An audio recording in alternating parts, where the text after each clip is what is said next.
gathering at the airports to try and steal your luggage. How you can identify a potential prowler. We begin with a live look at SCA Airport, where holiday travel is picking up. Usually it's not too busy at noon, but you can see a long line of cars there, and it's only going to get busier. And thanks for joining us for KIRO 7 News at noon. I'm Dee Dee Sun.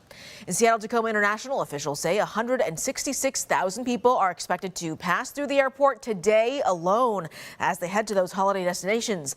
But the busiest travel days are expected to be tomorrow and Sunday. There is extra airport and TSA staffing on schedule all week to help guide people through quickly. So we'd rather people get here early and then find out that the lines are shorter than they expected and get through, and they've got extra time to wait on the other side. If you are flying through SCA this week, getting there is one thing, but finding a place to park, well, that's a whole other ballgame.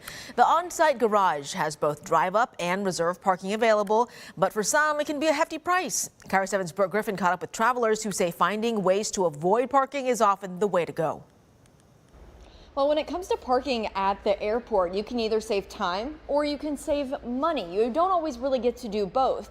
People traveling for the Thanksgiving holiday telling me the convenience doesn't always outweigh the cost.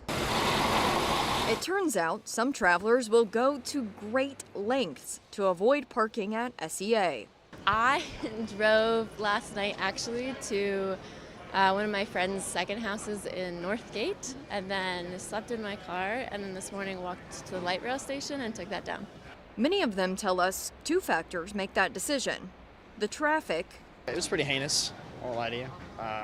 We had to switch in between lanes back and forth just to get past the people who don't know how to park on the side and the people who are just taking their sweet time. And the cost, which is between $37 and $47 a day. It's a bummer for people who can't afford it, and we just have to look at other options.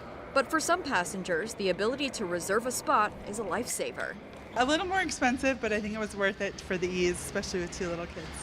Airport officials say parking costs are similar to other large airports. We have seen our parking rates gone up over the last several years, but the demand still continues and people are still using the parking garage. The 13,000 space garage is not expected to fill up with the Thanksgiving rush, but Christmas is another story. We do have our reserve parking, which is one floor on the fourth floor. That's going to be sold out on Thursday and Friday. And already looking ahead to the Christmas holidays, we're already starting to see about half full for that reserve space.